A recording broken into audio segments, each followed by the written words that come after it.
بسم اللہ الرحمن الرحیم۔ السلام علیکم۔ جیل کے رجسٹر میں اس قیدی عورت کا نام صبا رانی لکھا ہوا تھا۔ وہ کسی راجا کی رانی نہیں تھی بلکہ عالیشان کوٹھیوں میں کام کرنے والی ایک نوکرانی تھی۔ وہ ماں باپ کے اچھے دنوں میں پیدا ہوئی تھی، اس لیے اس کا نام صبا رانی رکھ دیا گیا تھا۔ جب حالات بد سے بدتر ہوتے چلے گئے اور فاقوں کی نوبت آ گئی تو بدنصیبی نے رانی کے نام نے نوک چبھو دی اور وہ رانی سے نوک رانی بن گئی۔ کوٹھی کے مالک شہباز درانی کا بیٹا بہزاد درانی عیاش لڑکا تھا۔ جب وہ کام کرنے ان کے گھر جاتی تو وہ کبھی کبھی اسے چھیڑنے لگا۔ اس نے مالکن سے شکایت کی، آپ چھوٹے صاحب کو سمجھائیں، وہ مجھے چھیڑتے رہتے ہیں۔ مالکن نے پوچھا، وہ تجھے کیسے چھیڑتا ہے؟ وہ ہچکچاتے ہوئے بولی، میں کیا بتاؤں، وہ ایسی باتیں کرتے ہیں کہ مجھے شرم آتی ہے۔ اس میں شرمانے کی کیا بات ہے؟ میرا بیٹا جوان ہے، ذرا دل لگی کرتا ہے تو اسے کرنے دے، تیرا کچھ بگڑتا تو نہیں ہے نا؟ مگر مجھے یہ پسند نہیں ہے، میں کام چھوڑ کر چلی جاؤں گی۔ مالکن نے اسے گھور کر دیکھا اور پھر بولی، مجھے ماہانہ 300 دیتی ہوں، تجھے ماہانہ 300 دیتی ہوں، اب 600 دوں گی۔ یہ باتیں اپنے ماں باپ سے نہ کہنا۔ اس کا باپ بڑا بوڑھا تھا، محنت مزدوری نہیں کر سکتا تھا۔ ماں دوسرے گھروں میں مالی کا کام کرتی تھی، وہ بھی ماہانہ 300 روپے کماتی تھی۔ بڑی مشکل سے گزارا ہوتا تھا۔ مالکن نے اس کی ایک دم سے تنخواہ دگنی کر دی تھی تو وہ صرف دل لگی کی حد تک چھوٹے صاحب سے راضی ہو گئی۔ وہ روز صبح کام کرنے آتی تھی اور دوپہر کے وقت واپس چلی جاتی تھی۔ وہ اس وقت 14 برس کی تھی، بچپن اور جوانی کی درمیانی دہلیز کے درمیان میں کھڑی تھی۔ دوسری بار چھوٹے صاحب نے اس کا ہاتھ پکڑ کر کھینچ لیا، دونوں بازوؤں میں دبوچ کر پتہ نہیں اس کے ساتھ کیا کرنا چاہتا تھا۔ وہ بڑی مشکل سے خود کو چھڑا کر بھاگتی ہوئی مالکن کے بیڈ روم میں آ گئی۔ مالکن نے پوچھا، اس طرح کیوں کانپ رہی ہو؟ وہ سینے پر ہاتھ رکھ کر سانسوں پر قابو پاتے ہوئے بولی، وہ بیگم صاحبہ، وہ چھوٹے صاحب۔ اس نے گھبرا کر پوچھا، کیا ہوا میرے بچے کو؟ انہیں کچھ نہیں ہوا ہے، میرے ساتھ کچھ ہونے والا تھا، وہ مجھے پھر چھیڑ رہے ہیں۔ بیگم نے گھور کر کہا، تمہیں پورے 300 روپے زیادہ دے رہی ہوں، پھر کیوں شکایت کر رہی ہو؟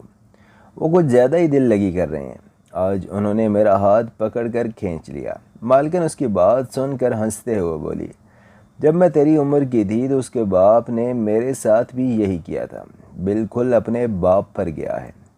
صبا نے حیرانی سے پوچھا، مالکن آپ ہنس رہی ہیں، کیا یہ ہنسنے کی بات ہے؟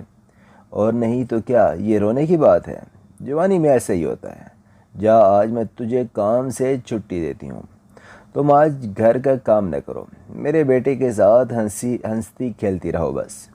اسی وقت اس کا شوہر شہباز درانی کمرے میں آیا۔ اس نے پوچھا، کیا ہو رہا ہے؟ بیگم نے کہا، میں آپ کو پہلے بھی بتا چکی ہوں کہ آپ کا بیٹا آپ کے نقش قدم پر چل رہا ہے اور یہ صبا ہے کہ اس کی بات ہی نہیں مان رہی ہے، جبکہ میں اس کو پورے 300 روپے بھی زیادہ دے رہی ہوں۔ شہباز درانی نے سینہ تان کر کہا، میرا بیٹا ہے، میرے ہی نقش قدم پر چلے گا، یہ اعتراض کیوں کر رہی ہے؟ بیگم نے کہا، لگتا ہے معاملہ کچھ آگے بڑھ گیا ہے، اس کی تنخواہ تھوڑی اور بڑھا دیتے ہیں۔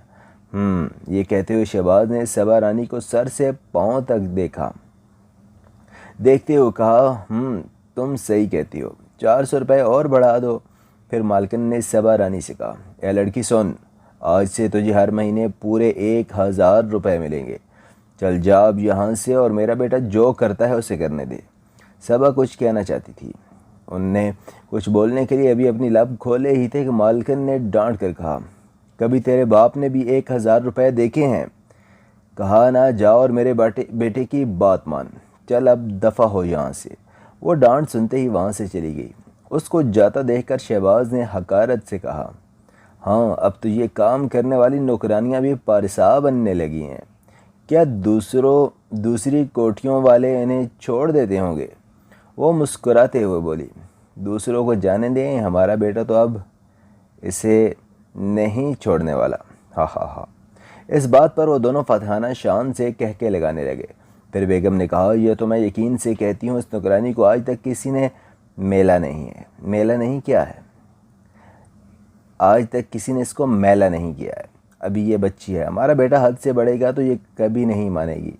ان لوگوں کی نہ تو کوئی اوقات ہے اور نہ ہی کوئی عزت۔ اگر ایسا ویسا کچھ ہو گیا تو مجھے پورا یقین ہے یہ باہر ہماری عزت اچھالتی پھرے گی۔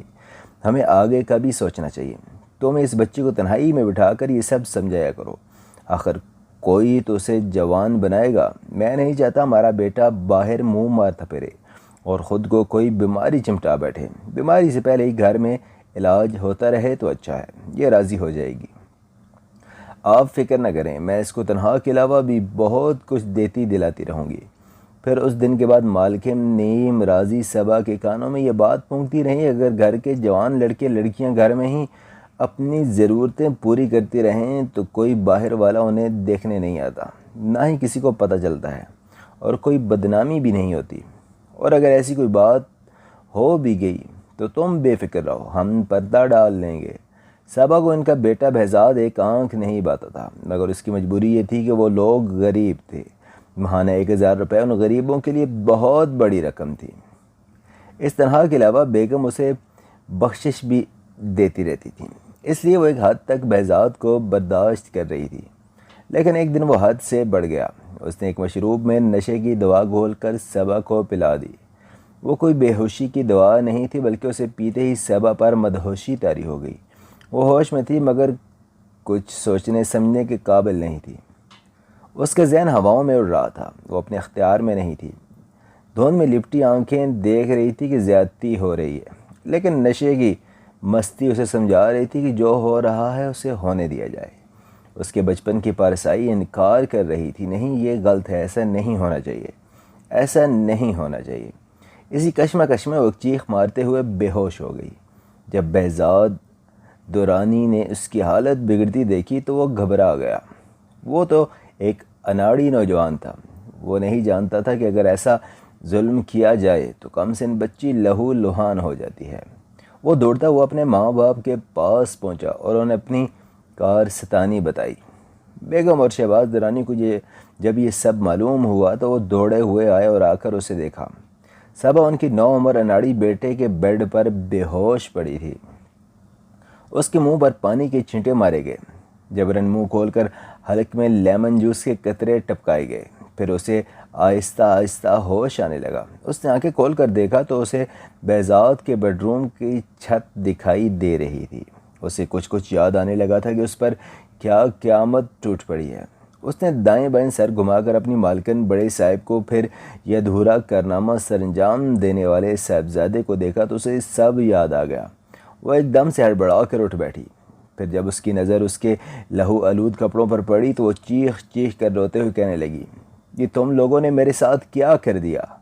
میں نے تم لوگوں کو بتایا بھی تھا، لیکن تم نے میری ایک نہ سنی۔ اس سب کے ذمہ دار تم دونوں بھی ہو۔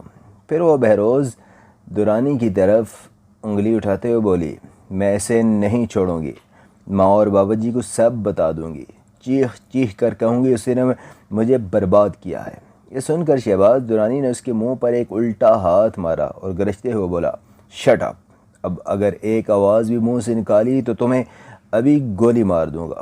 وہ بھی ڈٹ کر بولی، ہاں مار دو، مجھے مار دو، میں مرتے مرتے بھی تم گھٹیا لوگوں پر تھوکتی رہوں گی، اخ تھو۔ اس نے بہزاد کی طرف منہ کر کے تھوک دیا۔ دونوں باپ بیٹے تیش میں آ گئے اور اسے بیڈ پر سے کھینچ کر فرش پر گرا کر ٹھوکریں مارنے لگے۔ وہ پہلے ہی نیم مردہ سی ہو گئی تھی، مار کھاتے کھاتے مزید ادمری سی ہو گئی۔ اب تو اس میں چیخنے چلانے کی سکت بھی نہ رہی تھی۔ وہ چپ چاپ فرش پر پڑی مار کھاتی رہی۔ یہاں تک پڑھ کر بتائیں آپ کو یہ کہانی کیسی لگی، آپ کو یہ کہانی سن کر کیسی لگی، کمنٹ سیکشن میں لازمی بتائیں۔ ملتے ہیں ایک اور نئی ویڈیو کے ساتھ، تب تک کے لیے ہمیں اجازت دیجیے، اپنا بہت سارا خیال رکھیے گا۔ اللہ حافظ، السلام علیکم ورحمۃ اللہ وبرکاتہ۔